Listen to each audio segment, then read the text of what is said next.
जय हिंद। हम लोग आज टॉपिक लाए हैं प्रतिरोध रेजिस्टेंस के बारे में पढ़ूंगा। और रेजिस्टेंस से संबंधित जितने भी एग्जाम में क्वेश्चन पूछे गए हैं वो सारा क्वेश्चन में ही रेजिस्टेंस से संबंधित एग्जाम में क्वेश्चन पूछे गए हैं। इस टॉपिक से सिर्फ 4-5 क्वेश्चन पूछे जाते हैं एग्जाम में। तो चलते हैं अपने प्रीवियस क्वेश्चन में यहाँ पे दिखा दूंगा। और यहाँ से न्यूमेरिकल भी पूछे जाते थे। देखिए, प्रतिरोध से संबंधित न्यूमेरिकल भी पूछे जाते हैं एग्जाम में। तो सबसे पहले मैं थ्योरी पढ़ूंगा, उसके बाद लास्ट में न्यूमेरिकल और प्रीवियस ईयर का क्वेश्चन अपने टॉपिक की ओर। आप लोग तो यहाँ मेरा टॉपिक है प्रतिरोध रेजिस्टेंस बोलते किसे है। तो याद रखना कि धारा का विरोध करने वाला गुण प्रतिरोध कहलाता है। इसे ओम में मापते हैं। जिस प्रकार हम लोग बाइक चलाते हैं तो बाइक का रोकने का काम कौन करता है? तो स्पीड ब्रेकर जो होता है बाइक को रोकने का काम करता है। उसी प्रकार जब तार से भी धारा प्रवाहित होती है, चालक तार से भी धारा प्रवाहित होती है, तो जो उसको रोकने का काम करता है, इलेक्ट्रॉन को जो रोकने का काम करता है, वही प्रतिरोध कहलाता है। तो यहाँ से आप लोग समझ गए हैं, कब याद हो गया कि चालक तार में जो धारा प्रवाहित होती है उसको रोकने का गुण को ही प्रतिरोध कहलाता है। इसका जो संकेत होता है इस प्रकार होता है, प्रतिरोध का संकेत, जिसे R द्वारा सूचित करते हैं। प्रतिरोध निकालने का सूत्र R बराबर V बटा I होता है। प्रतिरोध का जो मात्रक होता है ओम होता है। 1 ओम बोलते किसे हैं? तो वोल्ट प्रति एम्पियर को 1 ओम बोला जाता है, याद रखना। तो एग्जाम में क्वेश्चन पूछा गया है कि 1 ओम बोलते किसे हैं? तो वोल्ट प्रति एम्पियर को ओम बोला जाता है। उसके बाद यहाँ पर देखिएगा, अगर किसी चालक तार में प्रतिरोध जितना ज्यादा होगा धारा उतना ही कम होती है। मान लिया जाए कोई चालक तार यहाँ पे, और इसमें इलेक्ट्रॉनों की गति जो है बहुत ही अधिक है, तो उसमें इलेक्ट्रॉनों की गति बहुत अधिक है, तो इसमें जो प्रतिरोध होगा, प्रतिरोध रेजिस्टेंस का मान जो होगा, धारा का मान अधिक होगा। मान लिया जाए यहाँ पे रेजिस्टेंस प्रतिरोध का मान सबसे कम होगा, तो धारा का मान जो होगा, आई का मान जो होगा, अधिक होगा यहाँ पे। तो किसी चालक तार में जितना ज्यादा प्रतिरोध होगा धारा उतना ही कम होगी, और जितना ज्यादा धारा होगी प्रतिरोध उतना ही कम हो। तो एक दूसरे के अपोजिट होता है। अगर धारा ज्यादा तो धारा कम, प्रतिरोध ज्यादा तो धारा कम, धारा ज्यादा तो प्रतिरोध कम। ये बात याद रखना। किसी पदार्थ की चालकता उसकी प्रतिरोधकता के व्युत्क्रम के बराबर होती है। याद रखना, किसी चालकता को जो उसकी प्रतिरोधकता होती है उसकी व्युत्क्रम होती है, उल्टा होती है। उसके बाद यहाँ पर है प्रतिरोध मुख्यतः जैसे धातु, मिश्र धातु और चालक से बनाए जाते हैं। तो प्रतिरोध मुख्यतः धातु, मिश्र धातु और चालक से बनाए जाते हैं। सामान्यतः पर कार्बन से भी बनाए जाते हैं। उसके बाद यहाँ पर देखिएगा है कुछ पदार्थों की भी हम लोग यहाँ पे कुछ पदार्थ जो है धातु, मिश्र धातु की प्रतिरोधकता देखेंगे। तो सबसे पहले तो चालक के प्रतिरोध को प्रभावित करने वाले कारक कौन कौन से हैं? तो पहला तापमान है। उसके बाद यहाँ पर देखिएगा, तापमान के बाद यहाँ पर है पदार्थ की प्राकृतिक है। उसके बाद यहाँ पर लंबाई है, और लास्ट में जो है अनुप्रस्थ काट का क्षेत्रफल है। तो प्रतिरोध के चालक प्रतिरोध को प्रभावित करने वाले कारक है ये सब। तो एग्जाम में क्वेश्चन पूछा जाता है कि चालक के प्रतिरोध को प्रभावित करने वाला कारक कौन कौन से हैं? तो आप लोग याद रखना, तापमान, लंबाई, अनुप्रस्थ काट का क्षेत्रफल, पदार्थ की प्राकृतिक होते हैं। तो सबसे पहले मैं टॉपिक है तापमान, टेम्परेचर है क्या। तो चालक किस तापमान किस प्रकार चालक प्रतिरोध को प्रभावित करता है? तो सबसे पहले यहाँ पर देखता हूँ। मान लिया जाए कोई चालक तार है। चालक तार में तापमान बढ़ने से चालक का प्रतिरोध बढ़ता है और घटने से घटता है। ये चालक तार है, अगर इसमें प्रतिरोध बढ़ता है तो तापमान भी बढ़ेगा, अगर तापमान घटता है तो प्रतिरोध भी घटेगा। इस प्रकार प्रभावित करता है चालक तार का प्रतिरोध। उसके बाद यहाँ पर है पदार्थ की प्राकृतिक। पदार्थ की नेचर ऑफ सब्सटेंस। तो अलग अलग धातुओं के तार का प्रतिरोध अलग अलग होता है। तो सबसे पहले मैं बताया था कि चलते हैं कुछ पहले इस टॉपिक पर पढ़ लेंगे, उसके बाद अलग अलग धातुओं का प्रतिरोध देखेंगे। तो अलग अलग धातुओं का प्रतिरोध अलग अलग होता है। जिस प्रकार यहाँ पे लिख देता हूँ, चांदी Ag, उसके बाद Au सोना, उसके बाद यहाँ पे लिखता हूँ एल्युमिनियम। तो सबसे ज्यादा प्रतिरोध किसको होगा? एल्युमिनियम का, उसके बाद सोना का, उसके बाद चांदी का। देखिए चांदी जो है तन्यता गुण सबसे ज्यादा, सोना में सबसे ज्यादा तन्यता गुण पाया जाता है और चांदी में विद्युत का सबसे अच्छा सुचालक होता है। तो सबसे ज्यादा प्रतिरोध जो होगा एल्युमिनियम का होगा, उसके बाद सोना का, उसके बाद सिल्वर का। तो अलग अलग धातुओं का प्रतिरोध जो होता है अलग अलग होता है, ये पदार्थ की प्राकृतिक कहने का मतलब है। तो सबसे पहले देखता हूँ अलग अलग धातुओं का प्रतिरोध। तो देखिए यहाँ पर कुछ कुछ धातुएं हैं और कुछ मिश्र धातुएं हैं और कुछ अधातुएं हैं, सभी का प्रतिरोधकता देखते हैं। तो अलग अलग धातुओं का प्रतिरोध अलग अलग होता है। सबसे पहले यहाँ पर देखिएगा एल्युमिनियम, एल्युमिनियम का जो प्रतिरोधकता है 2.45 गुने 10 के पर माइनस 8 ओम मीटर होता है। याद रखना प्रतिरोधकता को ओम मीटर में मापा जाता है और प्रतिरोध को ओम में मापा जाता है, ये बातें याद रखना। उसके बाद लोहा का जो प्रतिरोधकता है 10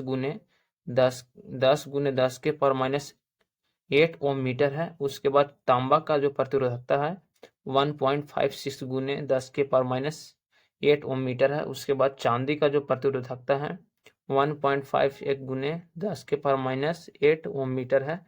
उसके बाद निकेल का जो प्रतिरोधकता है 6.1 गुने 10 के पर माइनस 8 ओम मीटर है। उसके बाद पारा का जो प्रतिरोधकता है 94.1 गुने 10 के पर माइनस 8 ओम मीटर है। उसके बाद क्रोमियम का जो प्रतिरोधकता है 12.7 गुने 10 के पर माइनस 8 ओम मीटर है। इस एग्जाम में क्वेश्चन पूछा जाता है यहाँ से। उसके बाद यहाँ पर क्रोमियम का जो प्रतिरोधकता है, क्रोमियम का जो प्रतिरोधकता है 12.7 गुने 10 के माइनस 8 ओम मीटर है। उसके बाद टंगस्टन का जो प्रतिरोधकता है 4.9 गुने 10 के माइनस 8 ओम मीटर है। मैग्नीज का जो प्रतिरोधकता है 1.84 गुने 10 के पावर माइनस 6 ओम मीटर है। उसके बाद कॉन्स्टेंट्स, ये मिश्र धातु, ये तीन को जो है नाइक्रोम, मैग्नीन और कॉन्स्टेंट, ये सब मिश्र धातु है।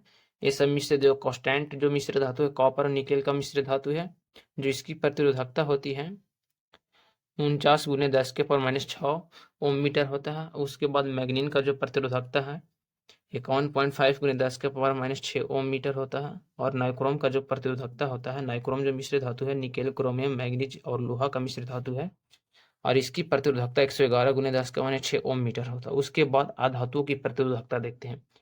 धातु मिश्र धातु को देख लें, उसके बाद अधातुओं का जो प्रतिरोधकता है यहाँ पर है। तो अधातु में कांच आ गया। कांच, जो इस कांच की जो प्रतिरोधकता है 2 गुने 10 के पावर 11 ओम मीटर होता है। ये वो नाइट का जो प्रतिरोधकता है 2 गुने 10 के पावर 14 ओम मीटर है। उसके बाद अभ्रक का जो प्रतिरोधकता है 2 गुने 10 के पावर 15 ओम मीटर है। उसके बाद हीरा का जो प्रतिरोधकता है 5 गुने 10 के पावर 12 ओम मीटर है। उसके बाद रबर, यहाँ पे लास्ट में रबर है।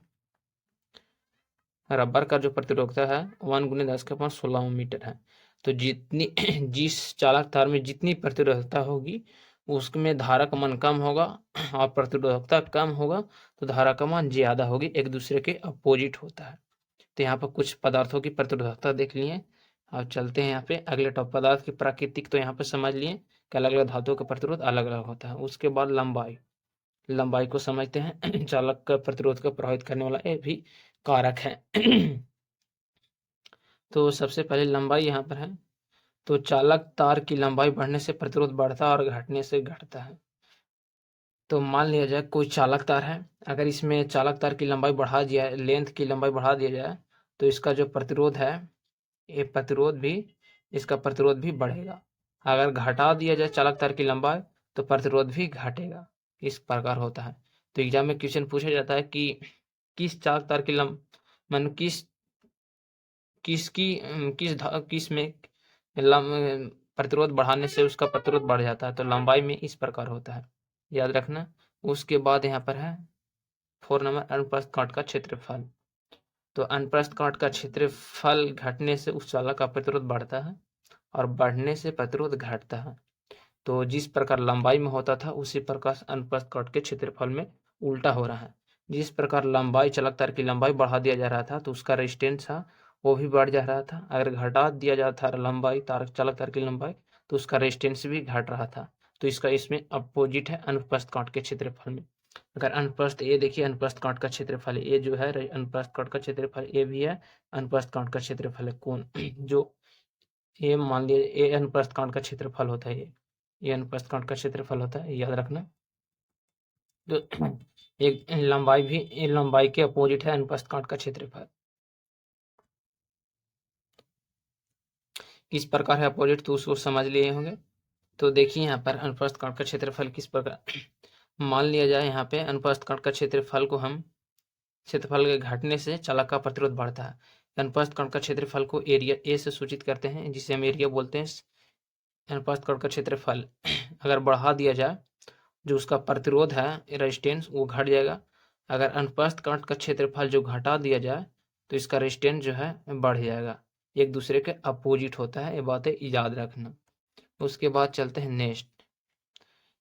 फिर उसके बाद एक्सपेरिमेंट समझूंगा। एक्सपेरिमेंट पर यहाँ क्या है, तो एक्सपेरिमेंट में समझूंगा यहाँ पे प्रतिरोध के बारे में समझूंगा। ये प्रतिरोध मोटे तौर पर किन चीज़ों पर निर्भर करता है, तो चलते हैं। सबसे पहले यहाँ पर लूँगा आधा मीटर नाइक्रोम का तार। तो आधा मीटर नाइक्रोम का तार यहाँ पर ले रहा हूँ, देखिएगा।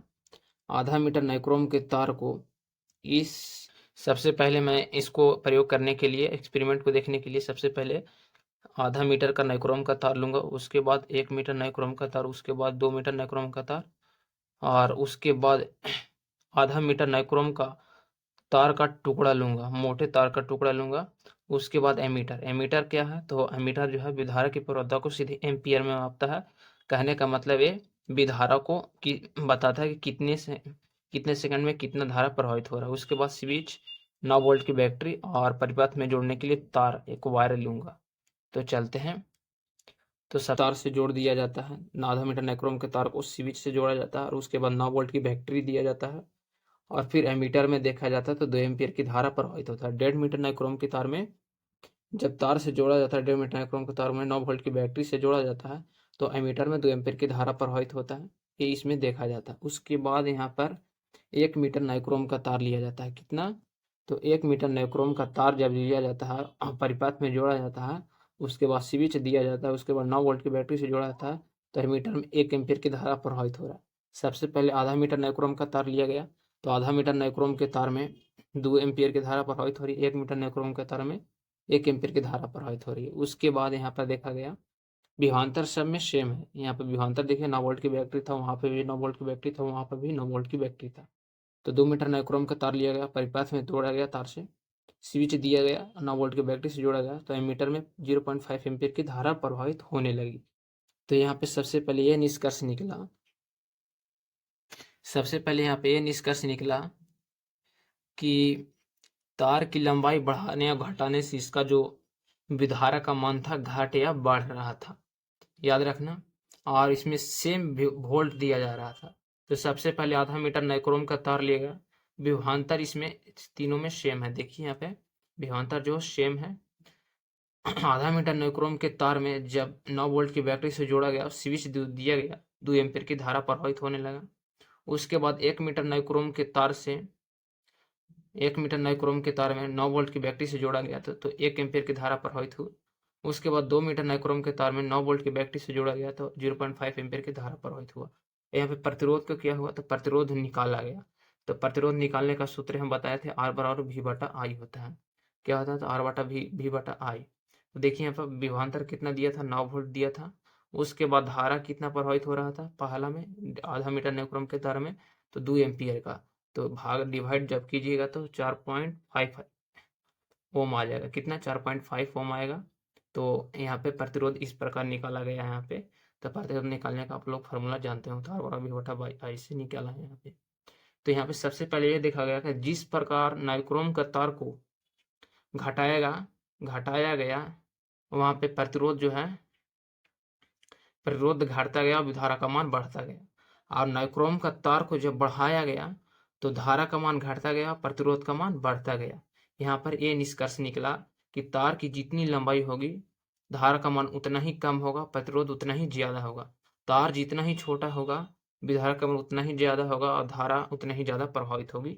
यहाँ पे निष्कर्ष निकलता है एक्सपेरिमेंट से। मैंने यहाँ पे देखा पहला एक्सपेरिमेंट में ये था कि अगर तार की लंबाई यहाँ पे बढ़ाया जा रहा था तो धारा का मान था, आई का मान था वो घट रहा था और रेजिस्टेंस का मान, प्रतिरोध का मान था वो बढ़ रहा था। यहाँ पर ये देखा गया। अब दूसरा एक्सपेरिमेंट पर यहाँ पर ये है कि तार को मोटा किया जा रहा है तो तार का जब मोटा किया जा रहा है इसमें, तो रेजिस्टेंस का मान घट रहा और विधारा का जो मान है यहाँ पे बढ़ रहा है। तो यहाँ पे तार को मतलब कहने का मतलब क्षेत्रफल को यहाँ पे बढ़ाया जा रहा है, क्षेत्रफल एरिया, और जिसमें रेजिस्टेंस का मान है वो घट रहा है और धारा का मान जो है वो बढ़ रहा है इसमें। तो यहाँ पे दूसरा एक्सपेरिमेंट में से निष्कर्ष निकलता है, अगर तार को मोटा किया जाए तो इसमें विधारा का मान जो है अधिक प्रभावित होगा। मान लिया जाए यहाँ पे एक दो पाइप है यहाँ पे नली का, और एक और एक बड़ा पाइप है, इससे चौड़ा पाइप है यहाँ पे। तो सबसे ज़्यादा जल का प्रवाह किससे होगा? तो सबसे ज़्यादा बड़े पाइप से जल की प्रवाह होगा, क्योंकि इसका जो है क्षेत्रफल बड़ा होगा, तो इससे जल का प्रवाह तो ज़्यादा होगा। तो उसी प्रकार यहाँ पे अगर तार मोटा रहेगा तो इसमें विधारा का प्रवाह जो है बढ़ जाएगा और प्रतिरोध का मान कम जाएगा। तो यह से निष्कर्ष निकलता है कि अगर तार मोटा रहे और इसमें तो विधारा का मान होगा ज़्यादा प्रभावित होगा, अगर तार पतला रहे और तार की लंबाई ज़्यादा रहे तो इसमें विधारा का मान कम रहेगा, प्रतिरोध का मान ज़्यादा रहेगा।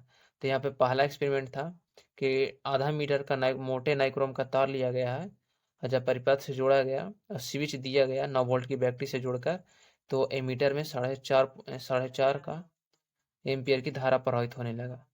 तो यहाँ पे निष्कर्ष यहाँ पे देखिएगा, पहला आधा मीटर का नाइक्रोम का तार लिया गया, पतले तार लिया गया है, तो 9 वोल्ट की बैटरी से विभवांतर से जोड़ा गया, सेम विभवांतर है, तो देखा गया कि 2 एम्पियर की धारा प्रवाहित हो रही है और 4.5 ओम का प्रतिरोध है, और आधा आधा मीटर नाइक्रोम के मोटे तार से जोड़ा गया तो 9 वोल्ट की सेम विभवांतर है। तो इसमें आधा मीटर नाइक्रोम का तार तो पहले पतला लिएगा, उसके बाद मोटे नाइक्रोम का तार लिया गया सेम। तो इसमें जो विधारा का मान था वो बढ़ गया और प्रतिरोध का मान कम गया। तो फिर इसके बाद यहाँ से नेक्स्ट देखते हैं, दूसरा नंबर यहाँ पे रेजिस्टेंस से क्वेश्चन एग्जाम में पूछे जाते हैं।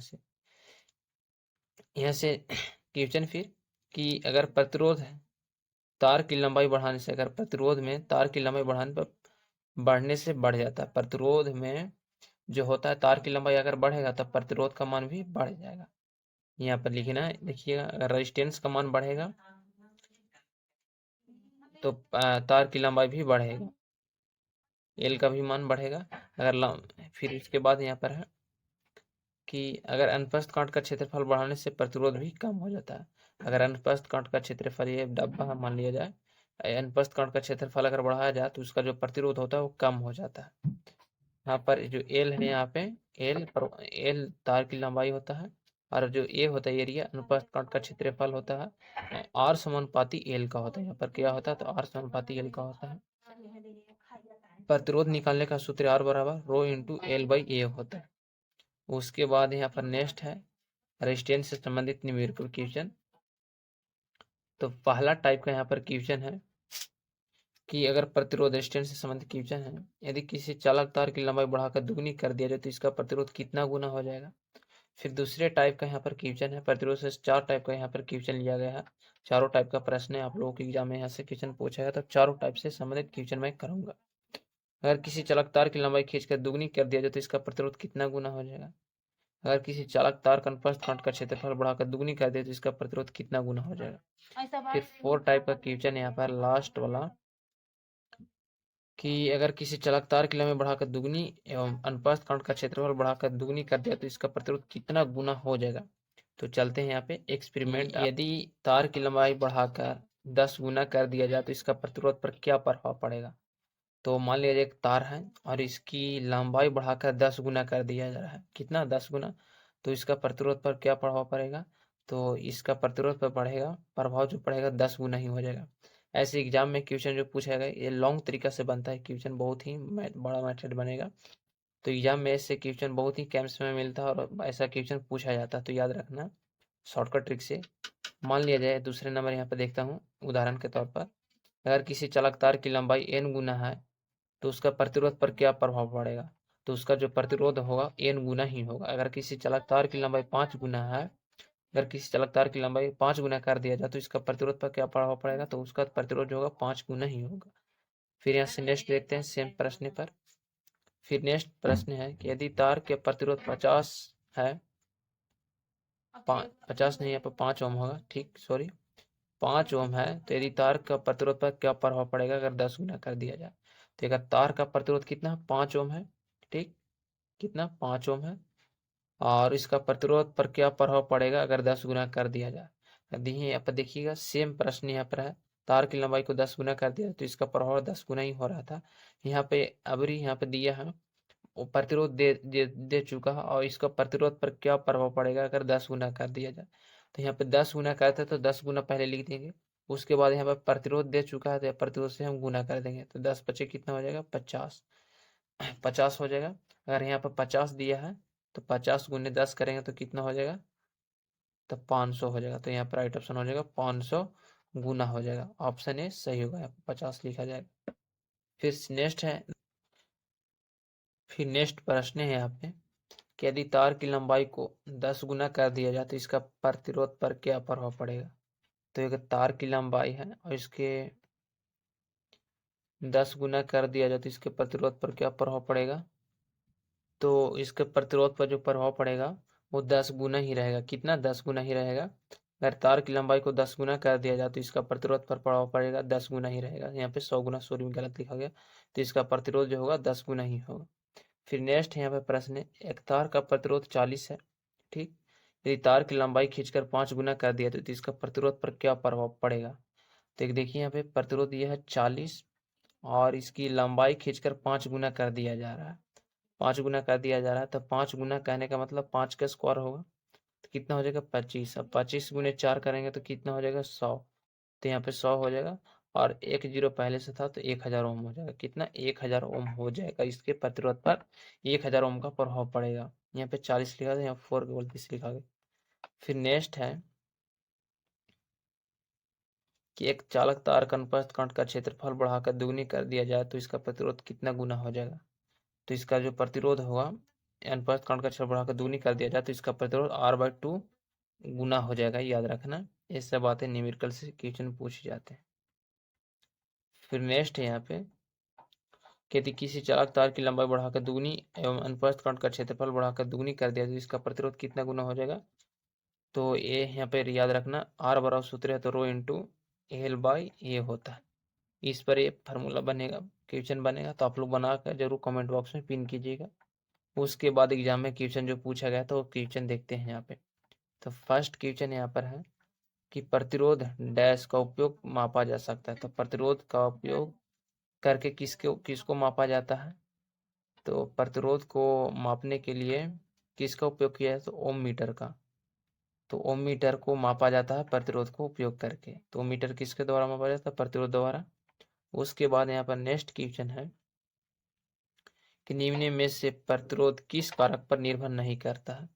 तो निम्न में से प्रतिरोध किस कारक पर निर्भर नहीं करता है। तो सबसे पहले बताया था ताप पर निर्भर करता है, उसके बाद पदार्थ की प्राकृतिक पर निर्भर करता है, पदार्थ की प्रकृति पर, नेचर पर, और उसके बताया था तार की लंबाई पर, किसपी पर, तो तार की लंबाई पर।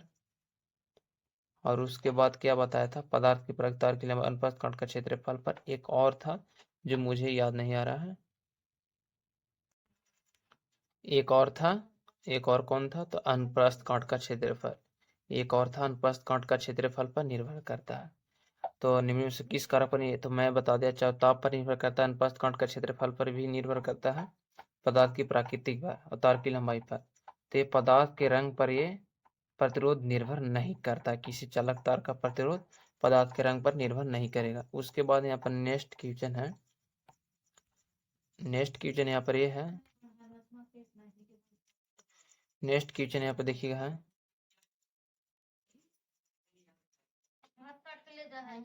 एक क्वेश्चन फिर नेक्स्ट कि एक तार का तापमान बढ़ाने पर इसका प्रतिरोध क्या हो।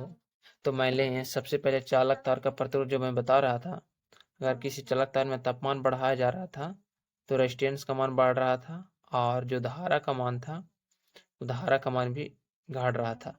अगर तापमान घटाया जा रहा था तो रेजिस्टेंस का मान घट रहा था और धारा का मान भी घट रहा था, एक दूसरे के अपोजिट था, सीधा था। अगर धारा का मान बढ़ेगा तो प्रतिरोध भी बढ़ेगा, तापमान में ये हो रहा था। तो तापमान में वृद्धि के साथ कम हो जाएगा, नहीं, तापमान में वृद्धि के साथ बढ़ेगी। अगर धारा में पर तापमान बढ़ेगा तो रेजिस्टेंस भी बढ़ेगा और धारा का मान भी बढ़ेगा। तो राइट ऑप्शन 20 सही होगा। Correct option. अगर तार का तापमान बढ़ाया जाए तो इसका प्रतिरोध में तापमान में वृद्धि के साथ बढ़ेगी प्रतिरोध। उसके बाद यहाँ पर नेक्स्ट 4 नंबर यहाँ पर क्वेश्चन है कि 4 नंबर कि अगर लंबाई बढ़ाने पर चालक तार का प्रतिरोध क्या होगा। तो लंबाई बढ़ाने पर चालक तार का जो प्रतिरोध होगा वो क्या होगा। तो मैं बताया था एक दूसरे के अपोजिट होता है। मान लिया चालक तार की लंबाई है और इसको में बढ़ा दिया जा रहा है तो इसका प्रतिरोध पर क्या प्रभाव पड़ेगा।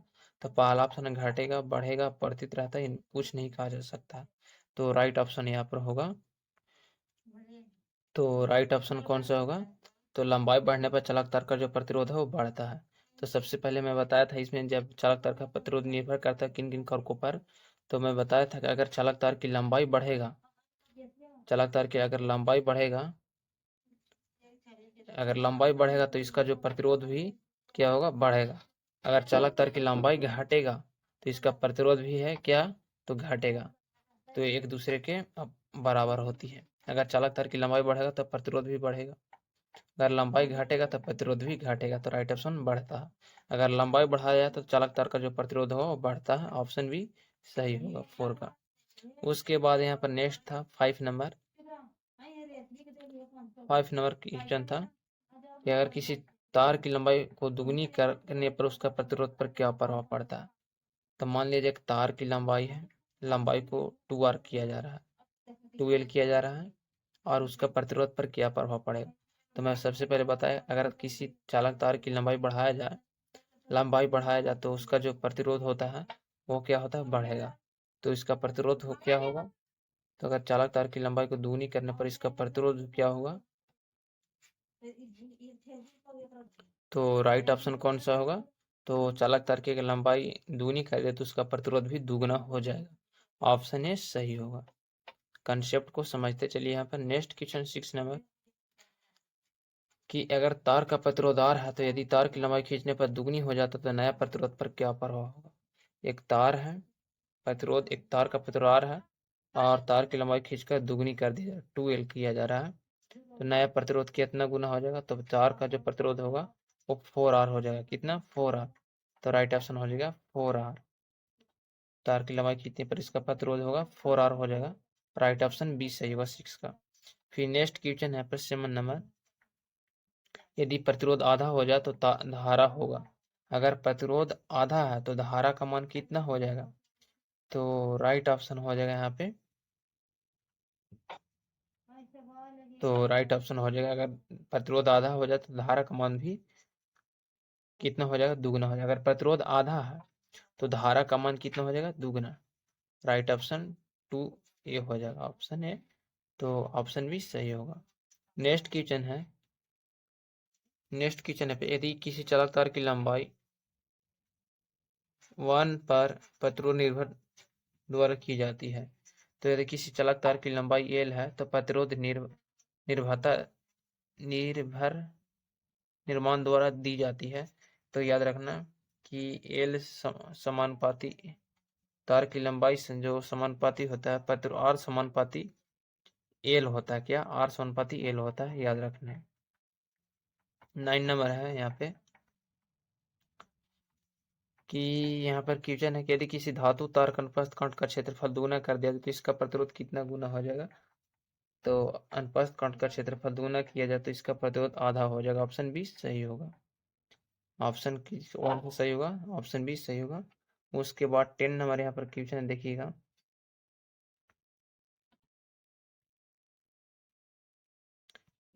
दानसो नंबर क्वेश्चन यहाँ पे अगर किसी तार का प्रतिरोध 50 है, यदि तार की लंबाई खींचकर दुगनी 10 गुना कर दिया तो इसका प्रतिरोध पर क्या प्रभाव पड़ेगा। तो राइट ऑप्शन हो, तो यहाँ पे 10 गुना कर दिया जा रहा है तो राइट ऑप्शन हो जाएगा 500 ओम हो जाएगा। 50 गुने 10 कीजिएगा तो कितना हो जाएगा, 500 ओम। करेक्ट। तो जय हिंद दोस्त, आज के वीडियो में इतना ही। नेक्स्ट वीडियो में मिलेंगे विद्युतधारा टॉपिक के साथ या लेंस के साथ, याद रखना। तो वीडियो पसंद हो चैनल को सब्सक्राइब जरूर कीजिए।